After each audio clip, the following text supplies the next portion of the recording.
নুরু এবং রাশেদের আমাদের সাথে কি সমস্যা এটা আমরা জানি না। তবে আমার ব্যক্তিগত অভিমত, তাদের সাথে দেখা হলে তাদের দুদিন প্রমিজিং পলিটিশিয়ান। আমরা কিন্তু আওয়ামী লীগের আমলেও আমাদের প্রোগ্রামে তাদেরকে ডাকতাম, আওয়ামী লীগের আমলেও আমাদের ইফতারে তাদেরকে ডাকতাম, এটা নিয়ে আওয়ামী লীগের লোকজন আমাদেরকে কটাক্ষ করতো, তো আমরা সেই সম্মানটা তাদেরকে দিতাম। এখন তারা কোনো একটি মহলের প্রক্সি হিসেবে কাজ করে, যে প্রক্সি দিয়ে তারা জাতীয় পার্টিকে কোণঠাসা করতে করতে, অথবা কোন মহলের কোনো এক সময় প্রক্সি, জাতীয় তাদের পার্টিকে ব্যান স্বার্থ করা কি, হবে। কোন মহলের প্রক্সি?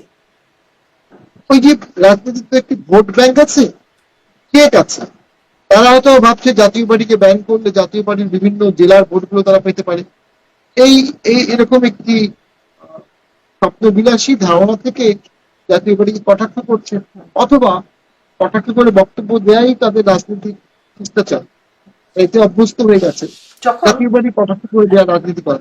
যখন 24-এর নির্বাচনের আগে কে যাবে না, আপনারা যাবেন কিনা এরকম একটা আলোচনা চলছে, তারা বিএনপির সাথে মানে গণ অধিকার পরিষদ বিএনপির সাথে আন্দোলন করছে, তখন 2023 সালের 17 আগস্ট নুরুল হক নূর 3 জন প্রতিনিধি নিয়ে মুজিবুল হক চুন্নুর সাথে সাক্ষাৎ করেছিলেন, এবং তখন আসলে কি কথা হয়েছিল সেটিও খুব খোলাসা হয় নাই।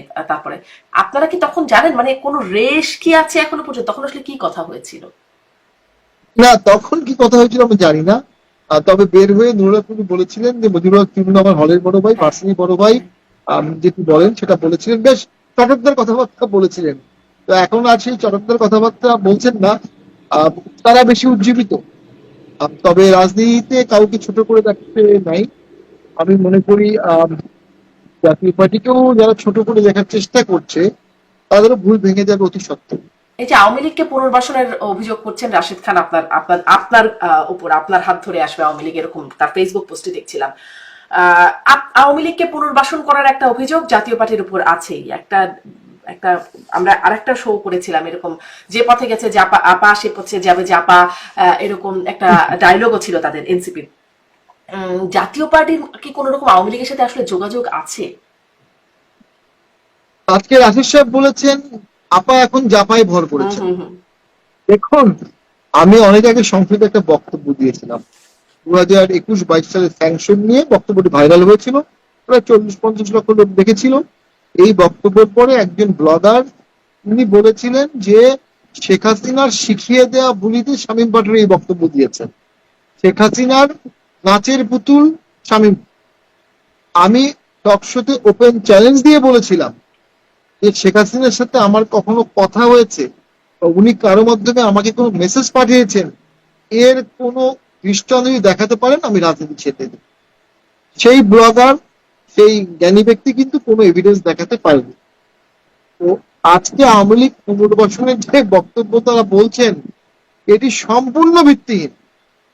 আমরা আমাদের রাজনীতি করছি, আমরা আমাদের আদর্শকে ধারণ করছি, লালন করছি। তবে আমরা যেহেতু আহ আমরা যেহেতু 14 সালেও ভোট বর্জন করেছিলাম অন্তর্ভুক্তিমূলক রাজনীতির জন্য, এখনো আমরা অন্তর্ভুক্তিমূলক রাজনীতিতেই বিশ্বাস করি। এখন সে অন্তর্ভুক্তির কথা বললে অনেকে ভাবছে এটা আওয়ামী লীগের পক্ষে যাচ্ছে। আওয়ামী লীগের পক্ষে যাওয়া ফিলোসফিক্যালি কোন তত্ত্ব আর আওয়ামী লীগ পুনর্বাসন করা এক কথা না। আমরা আওয়ামী লীগকে পুনর্বাসন করতে চাচ্ছি না, তবে অন্তর্ভুক্তিমূলক রাজনীতিটাকে বজায় রাখতে চাচ্ছি দেশের স্বার্থে, অর্থনৈতিক স্বার্থে। জি, সম্প্রতি শেখ